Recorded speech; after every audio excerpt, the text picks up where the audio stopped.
Bismillahirrahmanirrahim. In the name of God, the most gracious, the most merciful. Waan salaamaya kulligiin waxa Somaliland jooga iyo waxa ila jecel oo dhan. Waxaan doonayaa halkan laba qodob. Inaan ka hadlo Ethiopia doonaysa badda iyo caasimada loo fidiyay Somaliland G7-ka. Tan Ethiopia abaal weyn bay inoo galeen oo markii aan la dagaalameynay dowladda Maxamed Siyaad Barre waqti lagu qaxay wadankoodii dadku joogeen wadankooda ay si fiican inoo soo dhaweeyeen taa waan ku ogol lahay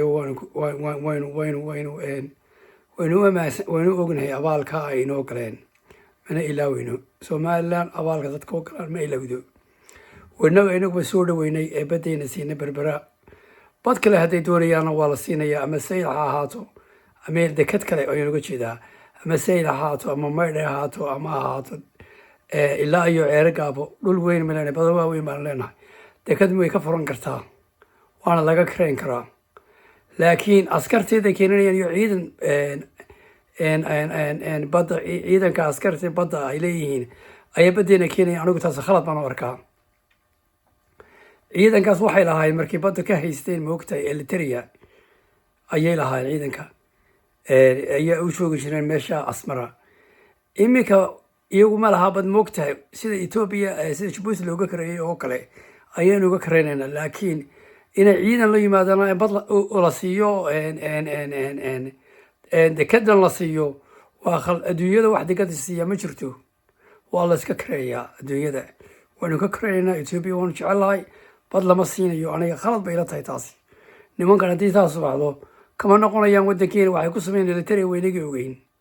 miyay isbedelayaan waa dadkiina may aniga taas khalad bay la tahay laga fikirtaa ta kale wanaagsan aan halkan ugu hambaleynayo dowladda Somaliland waxa weeyaan G7-kii ayaa soo casuumay Somaliland ixtiraafkan ay Ethiopia ka doonayso adduunkiiba laga soo casuumaya uma baahna G7-ku waxa weeyaan waa toddobada ugu quwadda weyn adduunka ayaa sanad kastaba ku gala shir Europe waxa kamid ah Norway waxa kamid ah England Germany France Italy Canada and Japan ayaga weligood may soo casuumi jireen dad kale oo Afrikaan inaga ugu horeyn la soo casuumay iyo Hindiya markay soo casuumeen uma baahnin ixtiraaf kale uu imanaya ixtiraafkeeni aad iyo aad buu soo dhow yahay Ethiopia inay badda ka qaado ay ku boolo xooftayso ma jirto bad waa la siinayaa waa laga karaynayaa laakiin askartoodu ma imanayaan wadankeena wassalaamu calaykum